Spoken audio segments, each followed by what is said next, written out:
Assalamualaikum warahmatullahi wabarakatuh.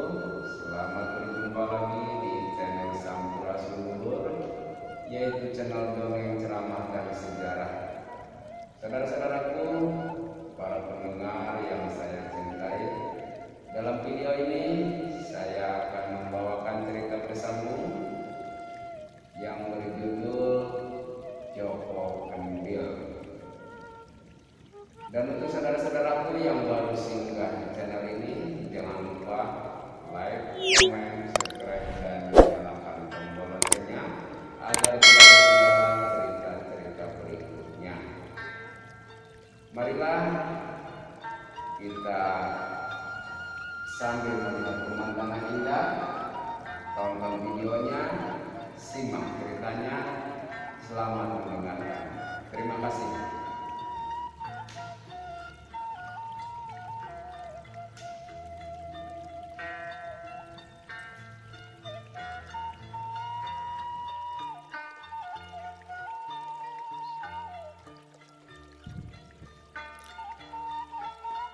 Saudara-saudaraku yang saya cintai, mari kita lanjutkan lagi cerita Joko Kendil. Sekarang bagian yang keempat, yaitu pergi melamar. Sejak malam itu, Joko Kendil meminta agar emaknya mau melamar Melati untuk menjadi istrinya. Tentu saja emaknya malu, sebab Joko Kendil bukan manusia yang gagah, tetapi sebuah periuk yang pandai berbicara. Tentu Melati akan menolak, pikir emaknya. Bisa-bisa aku malah ditangkap.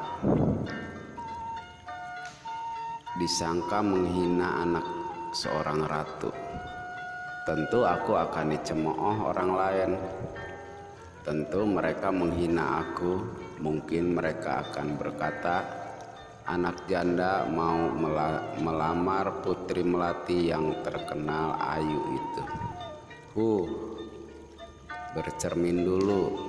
Anakmu itu kan bukan manusia. Anakmu itu kan sebuah periuk. Emak Joko Kendil bingung. Sudah beberapa hari anaknya selalu merintih dan membujuk-bujuk agar dilamarkan. Emaknya mau menolak, tetapi tidak sampai hati. Joko Kendil sudah banyak berjasa kepadanya, tetapi untuk meluluskan permintaan Joko Kendil bukan pekerjaan yang gampang. Untuk memasuki keraton saja sukar. Apalagi emaknya itu orang desa. Tentu para pengawal nanti akan menghalang-halanginya. Dan kalau para pengawal itu mengerti maksud kedatangannya, tentu mereka akan mengusirnya. Emak Joko Kendil benar-benar bingung memikirkan permintaan anaknya. Joko Kendil hampir-hampir tidak sabar lagi. Sudah sebulan ia meminta dilamarkan, tetapi emaknya selalu mengelak dan menunda-nunda waktu. Joko Kendil tidak mau memaksa emaknya untuk pergi melamar putri Melati. Anak yang baik tidak boleh memaksa orang tua. Anak yang baik harus patuh menunggu kemauan orang tuanya. Ia tidak boleh menuntut dan memaksa. Tetapi Joko Kendil sudah ingin cepat-cepat pergi melamar putri Melati yang terkenal ayu dan baik budi bahasanya itu. Suatu malam ia berdoa meminta kepada Dewata agar emaknya mau melamarkan. Permintaan Joko Kendil dikabulkan. Doa seorang anak yang baik, yang patuh dan bisa menghormati orang tuanya memang selalu dikabulkan Tuhan. Dan pagi-pagi sekali emak Joko Kendil membangunkan anaknya. Ia mengajak pergi ke kerajaan untuk melamar. Hati Joko Kendil girang sekali. Ia lari ke kali, mandi lama sekali, tetapi tidak lupa ia juga berdoa dan berdoa terus agar lamarannya bisa diterima. Ia selalu memohon agar Yang Maha Agung itu berkenan melindungi kepergiannya. Anak yang baik selalu dilindungi oleh Yang Maha Agung, dan Joko Kendil dengan emaknya juga selalu dilindunginya. Tanpa banyak mengalami kesulitan, mereka telah berhadapan dengan sang ratu. Joko Kendil mengutarakan maksud kedatangannya. Ratu yang bijaksana tidak segera menjatuhkan keputusan. Beliau memanggil semua anak-anaknya, dan di depan ketiga putrinya yang cantik-cantik itu, sang ratu mengatakan maksud kedatangan tamunya. Putri Kenanga dan Putri Mawar yang cantik-cantik itu tertawa terpinggal-pinggal. Mereka merasa geli karena ada periuk yang melamar adiknya. Tetapi Putri Melati yang dilamar itu tidak menertawakannya. Putri Melati yang cantik dan baik hati itu tidak suka menghina orang lain. Sang ratu menyerahkan keputusan di tangan anak bungsunya, yaitu Putri Melati. Apakah lamaran itu akan diterima atau ditolak? Terserah pada Putri Melati, sebab memang Putri Melati yang berhak menerima dan menolak. Tetapi sebelum Putri Melati berkata, kedua kakaknya telah mendahului Putri Kenanga berkata, "Ibu, sebaiknya lamaran itu ditolak. Sebaiknya lamaran itu ditolak saja. Kasihan adik Melati sebab calon suaminya sebuah periuk besar. Padahal banyak pemuda-pemuda yang gagah parasnya." Mendengar perkataan Putri Kenanga, hati Joko Kendil seperti diiris, tetapi ia diam saja. Kemudian Putri Mawar juga ikut-ikut berkata, "Adikku Melati, sebaiknya engkau jangan menerima lamaran periuk itu. Apa kau tidak malu nanti? Apa kata orang kalau kau bersuami sebuah periuk?" Hati Joko Kendil seperti diiris lagi, tetapi ia diam saja. Semua yang terdengar menyakitkan hati. Menyakitkan hati itu diterimanya sebagai cobaan dan ujian.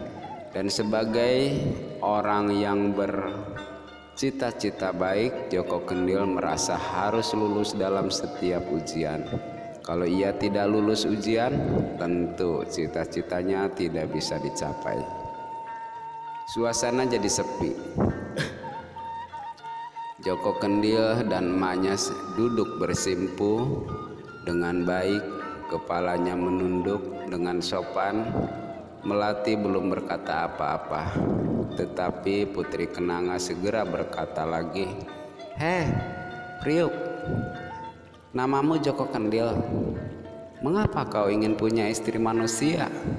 Mengapa kau tidak mencari istri periuk saja, atau bakul atau belanga?" Putri Kenanga tertawa terbahak-bahak. Putri Mawar juga tertawa. Tetapi Putri Melati tidak. Sang ratu yang bijaksana itu melarang anak-anaknya menghina tamunya. Tapi Putri Kenanga dan Putri Mawar tetap saja menertawakan Joko Kendil. sang ratu meminta putusan dari Putri Melati. Semua orang mau nunggu dengan jantung yang berdebar-debar. Putri Melati berbicara dengan ramah. "Kakang Joko Kendil, aku mau menerima lamaranmu, tapi aku mengajukan permintaan. Kalau kau bisa mengabulkan permintaanku, aku bersedia menjadi istrimu. Tapi kalau kau tidak bisa, aku tidak mau jadi istrimu." "Apakah permintaan Tuan Putri itu?" tanya Joko Kendil. "Aku meminta supaya pesta pernikahan kita itu nanti diiringi suara gamelan yang menarik dan merdu sekali suaranya."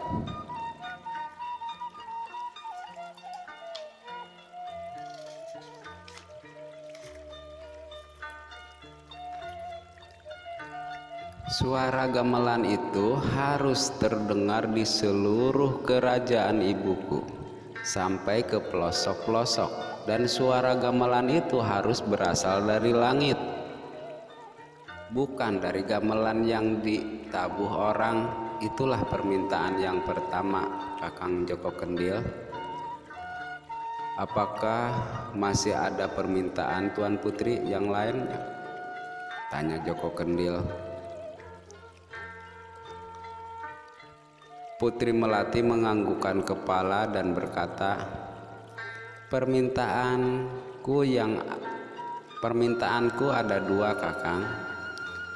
Dan yang kedua, aku minta Kakang Joko Kendil membawa pengiring 40 orang putri yang cantik-cantik dan 40 pengiring pemuda yang tampan-tampan.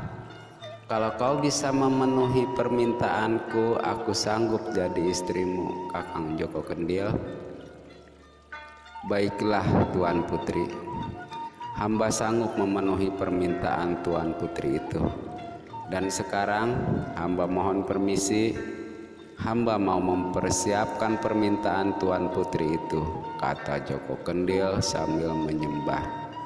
Setelah menyembah sekali lagi ke hadapan sang ratu, Joko Kendil dan emaknya pun pulanglah. Di tengah jalan, emaknya menegur Joko Kendil. "Joko Kendil, mengapa engkau sanggupi permintaan itu?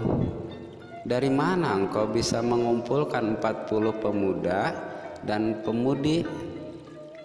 Dari mana engkau bisa mengadakan suara gamelan yang menyebar ke seluruh pelosok kerajaan?" "Mak, jangan takut, Mak. Dewata Maha Agung dan Maha Kuasa. Kalau kita memohon dengan sungguh-sungguh kepadanya, tentu Dewata akan mengabulkan." Emaknya tidak bertanya lagi. Ia kagum pada anaknya, kagum karena Joko Kendil, anak yang baik itu, selalu menyerahkan semuanya kepada Dewata yang Maha Agung.